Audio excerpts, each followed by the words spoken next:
రాష్ట్రంలో డిసెంబర్ నెల పథకాల లిస్ట్ అయితే వచ్చిందండి.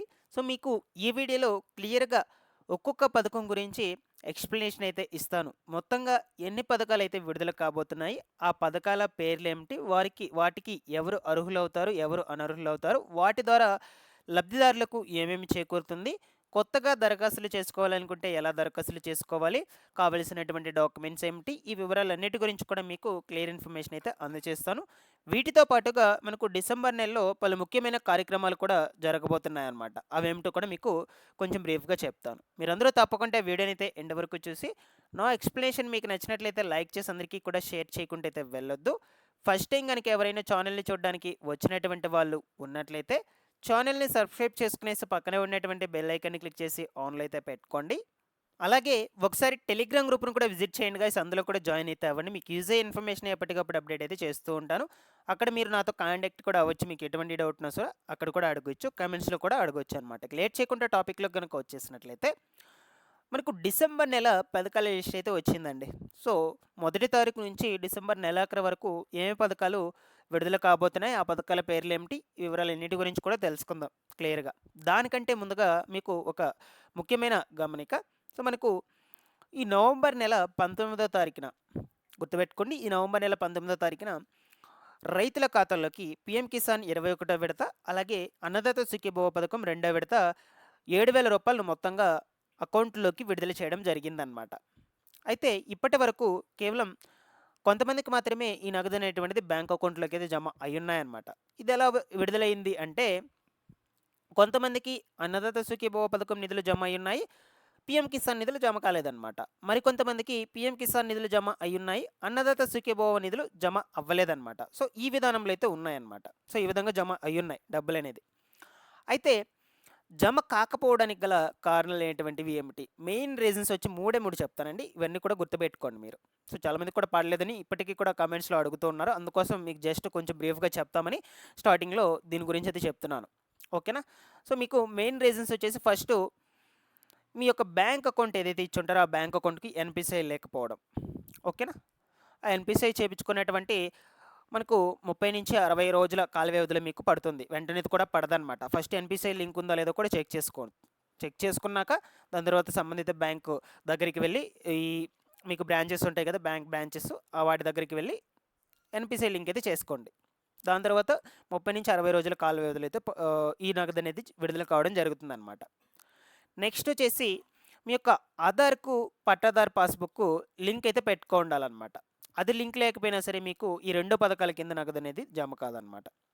ఇది బాగా గుర్తుపెట్టుకోండి. అండ్ అలాగే మీరు ఈ 2 పథకాల్లో ఏ ఒక్క పథకానికి ఈకేవైసీ పూర్తి చేసుకోకపోయినా సరే మీకు అమౌంట్ అనేది విడుదల కాదు. ఈకేవైసీ పూర్తి చేసుకుంటేనే రిలీజ్ అవ్వడం జరుగుతుంది. సో, ఈ 3 రీజన్స్ బాగా గుర్తుపెట్టుకోండి. ఈ 3 చెక్ చేసుకోండి. ఫస్ట్ స్టేటస్‌లు చెక్ చేసుకోండి 2 పథకాలకు సంబంధించి వెబ్‌సైట్‌లోకి వెళ్లి. స్టేటస్‌లు చెక్ చేసుకున్నాక అక్కడ ఏమన్నా రిమార్క్స్ ఉన్నట్లయితే దాన్ని బట్టి అయితే వాటన్నిటిని కూడా రెక్టిఫై చేసుకోండి. మాక్సిమం ఈ 3 రీజన్సే ఉంటాయన్నమాట ప్రతి ఒక్కరికి అమౌంట్ పడకపోవడానికి గల కారణాలు. ఓకేనా? సో, ఇదండి అన్నదాత సుఖీభవ అండ్ అలాగే పీఎం కిసాన్ పథకానికి సంబంధించినటువంటి ఇన్ఫర్మేషన్ మీకు కొంచెం బ్రీఫ్‌గానే చెప్పేశాను. ఇక మెయిన్ టాపిక్‌లోకి వచ్చేసి డిసెంబర్ నెలలో విడుదల కాబోయేటువంటి పథకాల గురించి అయితే తెలుసుకుందాం వన్ బై వన్. ఇక ప్రతి నెల ఇచ్చే విధంగానే డిసెంబర్ నెలకు సంబంధించి కూడా పెన్షన్ల పంపిణీ అయితే జరగబోతుందండి. సో, ఈసారి పెన్షన్ల పంపిణీలో కూడా కొన్ని కొత్త మార్పులు అనేటువంటివి అయితే వచ్చాయి. అది ఎలాగంటే కొంతమందికి పెన్షన్స్ అనేటువంటివి చేంజ్ అయిపోయాయి. మరికొంతమందికి పెన్షన్స్‌ను రద్దు చేయడం కూడా జరిగిందనమాట. అలాగే రీసెంట్‌గా ఎవరైతే కొత్తగా స్పౌస్ ఫింక్స్‌కి దరఖాస్తులు చేసుకున్నారో వాళ్ళకి సంబంధించి కూడా ఇప్పుడు మనకు ఈ డిసెంబర్ నెలలో పెన్షన్ల పంపిణీ అయితే చేయడం జరుగుతుంది. సో, కొంచెం కొంచెం మార్పులనేటువంటివి అయితే వచ్చున్నాయి.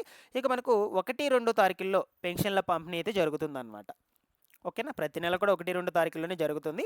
సో, మనకి మాక్సిమం ఈసారి 1, 2 తారీఖుల్లోనే పూర్తయిపోతుంది. ఎందుకంటే ఆదివారం ఆ విధంగా అయితే రావడం లేదు కాబట్టి ఈ 2 తారీఖుల్లోనే మీకు పెన్షన్ పంపిణీ అయితే చేసేస్తారు. మూడో తారీఖునైతే పెన్షన్ ఇవ్వరనమాట. లేదు మీరు ఈ మంత్‌కి మిస్ చేసుకున్నట్లయితే వచ్చే నెల పెన్షన్ అనేటువంటిది తీసుకోవాల్సి అయితే ఉంటుంది. ఓకేనా? సో, ఇక ఈ డిజేబిలిటీ, మెడికల్ పెన్షన్స్‌కు సంబంధించి చాలా మార్పులే ఉన్నాయి. నేను ఈ పెన్షన్‌లకు సంబంధించిన పూర్తి సమాచారం గురించి సెపరేట్ వీడియో చేసి మీకు మన ఛానెల్‌లో అప్‌లోడ్ చేస్తున్నాను. ఓకేనా? మీరు ఒకసారి వెళ్లి విజిట్ చేసి తెలుసుకోండి పూర్తి ఇన్ఫర్మేషన్ గురించి. ఎవరికి ఏ రకమైనటువంటి పెన్షన్స్ ఇస్తారు, ఎవరెవరికి ఇస్తారు, ఎవరెవరికి ఇవ్వరు, ఆ వివరాల గురించి మొత్తం కూడా తెలుసుకోండి జాగ్రత్తగా అబ్జర్వ్ చేసి. ఇంకా నెక్స్ట్ ఇంకొక పథకం వచ్చేసి దీని తర్వాత ఉచిత రేషన్ పంపిణీ అండి. ఓకేనా? సో, ఫ్రీ రేషన్ పంపిణీ అనేది 1 తారీఖు నుంచి 15 తారీఖు వరకైతే మనకు జరుగుతుంది ప్రతి నెల కూడా. సో, ఇక డిసెంబర్ నెలకు సంబంధించి కూడా 1 తారీఖు నుంచి 15 తారీఖు లోపల రేషన్ పంపిణీ జరుగుతుంది. అండ్ అలాగే మీ కొత్త రేషన్ కార్డ్స్ అనేటువంటివి ఇంకా ఎవరైనా తీసుకోకుండా ఉన్నట్లయితే స్మార్ట్ రేషన్ కార్డ్స్ కమెంట్ సెక్షన్‌లో కమెంట్ పెట్టి తెలియచేయండి. దాన్ని బట్టి నేను సెపరేట్ వీడియో చేయడానికి ప్రయత్నం చేస్తాను. రేషన్ కార్డ్స్ రావాలంటే ఏం చేయాలి? దానికి సంబంధించి స్టేటస్ ఎలా చెక్ చేసుకోవాలి? ఈ వివరాలన్నిటి గురించి. ఓకేనా? సో, ఇది రెండవ పథకంగా చెప్పుకోవచ్చు. అండ్ అలాగే మనకు ఇంకొకటొచ్చేసి ఏంటంటే స్పౌస్ ఫంక్షన్స్‌కి సంబంధించి ఆన్‌లైన్ దరఖాస్తులైతే జరుగుతూ ఉన్నాయన్నమాట. సో, ఫర్ ఎగ్జాంపుల్‌గా స్పౌస్ ఫంక్షన్స్ అంటే ఏమిటో మీకు ఫస్ట్ అయితే తెలుసుకోవాలన్నమాట. వాళ్ళ యొక్క కుటుంబ యజమాని ఎవరైతే ఉంటారో సో, అతను పెన్షన్ తీసుకుంటూ సడెన్‌గా మరణించినట్లయితే ఆ పెన్షన్‌ను వాళ్ళ భార్యకి రావటాన్ని స్పౌస్ ఫంక్షన్స్ అయితే అంటారన్నమాట. సో, ఈ విధంగా రీసెంట్‌గా మీ యొక్క భర్త ఈ మంత్‌లో చనిపోయినట్లంటే ఎగ్జాంపుల్‌గా సో, నెక్స్ట్ మంత్‌లో మీరు కొత్త స్పౌస్ ఫంక్షన్స్‌కు దరఖాస్తులు అనేటువంటివి చేసుకోవచ్చన్నమాట. సో, అప్పుడు మీరు ఆ నెలలో దరఖాస్తులు చేసుకున్నట్లయితే వచ్చే నెల నుంచి మీకు స్పౌస్ ఫంక్షన్స్ అనేటువంటివి ఇవ్వడం జరుగుతుంది. గ్రామ వార్డు సచివాలయంకి వెళ్ళి ఈ డిజిటల్ అసిస్టెంట్ అధికారిని కలిసి అక్కడ మీరు డాక్యుమెంట్స్ అన్నిటిని కూడా తీసుకువెళ్ళి సబ్మిట్ చేసి మీరు అప్లై అనేటువంటి చేసుకోవచ్చు. నేను ఆల్రెడీ ప్రీవియస్ వీడియోస్‌లో కూడా చెప్పున్నాను. ఏమేమి డాక్యుమెంట్స్ తీసుకువెళ్ళాలి ఆ వివరాలన్నిటి గురించి కూడా. ఓకేనా? ఒకసారి చెక్‌ఔట్ చేసేయండి. ఇది ఇంకొక పథకంగా చెప్పుకోవచ్చు కొత్త స్పౌస్ ఫంక్షన్స్. నేను థంబ్‌నెయిల్‌లో పెట్టినాను కొత్త దరఖాస్తులనని స్పౌస్ ఫంక్షన్స్‌కి సంబంధించినటువంటి దరఖాస్తులనమాట. ఇంతకుముందు నెలలో అప్లై చేసుకునేటువంటి వాళ్ళకి సంబంధించి మనకు డిసెంబర్ నెలలో పెన్షన్స్ అయితే ఇస్తారనమాట. ఈ స్పౌస్ ఫంక్షన్స్‌ను. ఓకేనా? ఇది బాగా గుర్తుపెట్టుకోండి. ఇక నెక్స్ట్ ఇంకొక పథకం వచ్చేసి ఏంటి అంటే వర్క్ ఫ్రమ్ హోమ్ సర్వేకి సంబంధించి స్కిల్ టెస్ట్‌లు అనేటువంటివైతే నిర్వహించబోతున్నారనమాట. ఇది బాగా గుర్తుపెట్టుకోండి. ఓకేనా? సో, ఆల్రెడీ మనకు గ్రామ వార్డు సచివాలయం అధికారులకు ఈ మాక్ టెస్ట్‌లు అనేటువంటివైతే నిర్వహించున్నారు. మీకు అందరికీ తెలిసిన విషయమే రీసెంట్‌గా. ఓకేనా? కొన్ని సచివాలయాల్లో నిర్వహించారు. కొన్ని సచివాలయాల్లో నిర్వహించలేదన్నమాట. బట్ ఇంకా జరుగుతూ ఉన్నాయి. అయితే మాక్సిమం ఈ యొక్క వర్క్ ఫ్రమ్ హోమ్ సర్వేకి సంబంధించి మీకు స్కిల్ టెస్ట్‌లు అనేటువంటివి డిసెంబర్ నెలలో అయితే నిర్వహించబోతున్నారు. ఇది గుర్తుపెట్టుకోండి. ఓకేనా? సో, ఈ యొక్క స్కిల్ టెస్ట్‌లు అనేటువంటివి నిర్వహించేది మాకెలా తెలుస్తుంది అని మీకు డౌట్ అనేది రావచ్చనమాట. సో, మీకు ఈ విధంగా మెసేజెస్ రూపంలో అయితే సెండ్ చేస్తారనమాట. ఓకేనా? సో, ఏమని మీకు షార్ట్ లిస్ట్ అనేటువంటిది అయింది అనని మీకు ఈ యొక్క ఎగ్జామ్ డేట్ అనేటువంటిది క్లియర్‌గా మెన్షన్ చేసి ఎప్పుడు అటెండ్ అవ్వాలి, ఎక్కడ అటెండ్ అవ్వాలి, ఎగ్జామ్ టైం ఎంత, ఈ వివరాలన్నింటి గురించి కూడా మీకు ఈ విధంగా అసెస్మెంట్‌కి సంబంధించి మెసేజెస్ అయితే పంపిస్తారు. అప్పుడు మీకు తెలుస్తుంది. నో ప్రాబ్లమ్ మీరెవరు కూడా టెన్షన్ పడాల్సిన అవసరం లేదు. ఖచ్చితంగా మీకు ఇన్ఫార్మ్ చేసాకే మీకు టెస్ట్‌లు అనేటువంటివి పెడతారు. ఓకేనా? సో, ఈ యొక్క టెస్ట్‌లో వచ్చేసి మాక్సిమం ఈ విధంగా మల్టిపుల్ చాయిస్ క్వెషన్స్ అయితే అడుగుతారండి మీకు. ఓకేనా? ఈ యొక్క అర్థమెటిక్ రీజనింగ్ నుంచి అండ్ అలాగే ఈ యొక్క జనరల్ ఇంటెలిజెన్స్ నుంచి, దాని తర్వాత జనరల్ నాలెడ్జు, దాని తర్వాత వచ్చేసి ఇంగ్లీష్ గ్రామర్ నుంచి ఈ విధంగా మీకు మల్టిపుల్ చాయిస్ క్వెషన్స్ ఎంసీక్యూసే ఉంటాయన్నమాట మాక్సిమం వాళ్ళు ఇచ్చేటువంటి టెస్ట్‌లో. సో, మీరు ఈ యొక్క టెస్ట్ వచ్చేసి ఎట్లా రాయాలంటే ఆన్‌లైన్‌లో అయితే రాయాల్సి అయితే ఉంటుందన్నమాట. ల్యాప్‌టాప్ ముందు ఈ విధంగా కంప్యూటర్ ముందు కూర్చొని మీరు టెస్ట్ అనేటువంటిది రాసుకోవాల్సి అయితే ఉంటుందన్నమాట. ఓకేనా? మీరు మొత్తం కూడా రాసేది మొత్తం కూడా స్క్రీన్ మొత్తం రికార్డ్ అయితే అవుతుంది. ఓకేనా? సో, ఈ విధంగా అయితే ఉన్నాయండి. వర్క్ ఫ్రమ్ హోమ్ సర్వేకి సంబంధించి కూడా నెక్స్ట్ మంత్‌లోనే టెస్ట్ అయితే నిర్వహించబోతున్నారు. బట్ నేను ముందు రోజుల్లో ఇన్ఫార్మ్ అయితే చేస్తూ ఉంటాను. ఎటువంటి ఇన్ఫర్మేషన్ వచ్చినా సరే వర్క్ ఫ్రమ్ హోమ్ సర్వేకి సంబంధించి. ఓకేనా?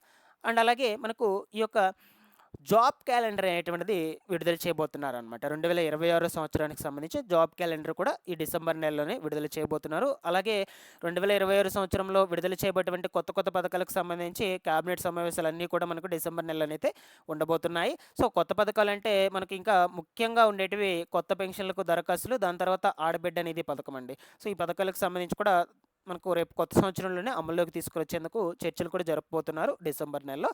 ఓకేనా? సో, ఇవండి ఫైనల్‌గా వచ్చేసి డీటెయిల్స్ మొత్తం కూడా. ఇందులో ఏమైనా డౌట్స్ ఉన్నా కూడా కామెంట్ సెక్షన్‌లో అడగండి. నేను వెంటనే రెస్పాండ్ అయితే అవుతాను. Thanks for watching this one.